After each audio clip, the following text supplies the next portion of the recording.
Pemilu 2024 digadang akan menjadi pemilu termahal sepanjang sejarah kepemiluan di Indonesia.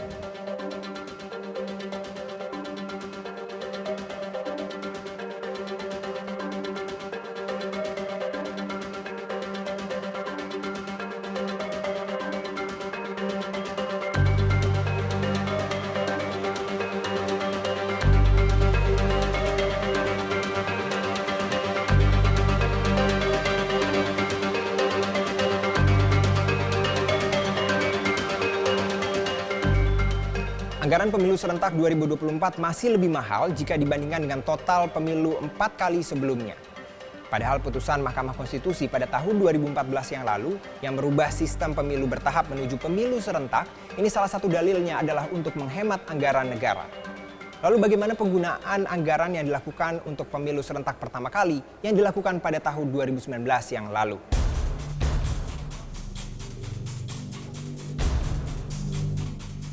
Dengan anggaran 27,47 triliun rupiah, dana pemilu serentak 2019 terbesar digunakan untuk membiayai badan ad hoc penyelenggara pemilu sebesar 16 triliun, di mana satu orang petugas di tempat pemungutan suara dibiayai Rp500.000.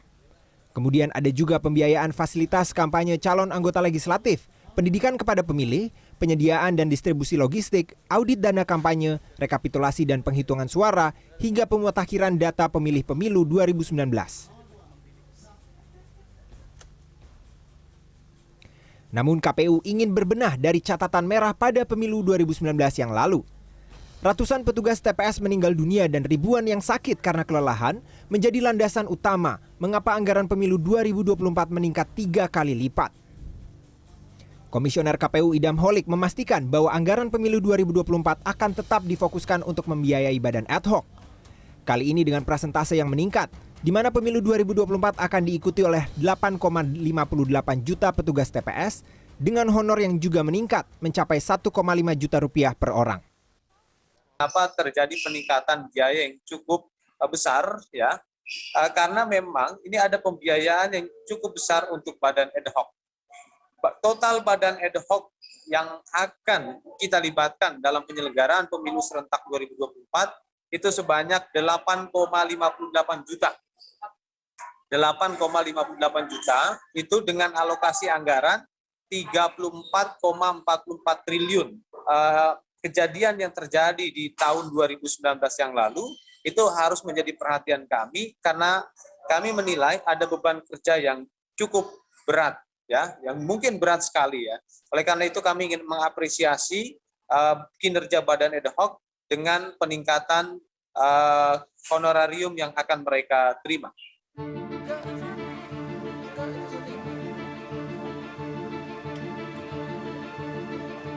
Tak hanya soal penambahan honorarium badan ad hoc penyelenggara pemilu.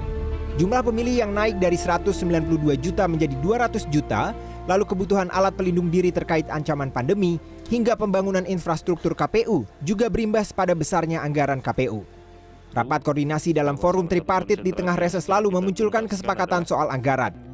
Wakil Ketua Komisi 2 DPR Syamsur Rizal menyatakan bahwa seluruh fraksi di Komisi 2 DPR, KPU, serta Kemendagri memiliki prinsip yang sama untuk meningkatkan pembiayaan badan ad hoc untuk memberikan apresiasi atas tugas berat yang harus dijalankan dalam pemilu serentak 2024. Kita pada acara considering tempoh hari, kita mensepakati untuk petugas-petugas ad hoc itu karena kerjanya cukup berat, kita sepakati untuk meningkatkan sebanyak 3 kali lipat dari biasanya dari penyelenggaraan pemilu sebelumnya. Mantan Komisioner KPU Hadar Nafis Gumai yang kini mendirikan lembaga pengawas pemilu Network for Democracy and Electoral Integrity, NetGrid, menyebut upaya penghematan anggaran pemilu sebenarnya masih bisa dilakukan pada pos lain seperti pembiayaan kampanye bagi calon legislatif dan penyederhanaan surat suara.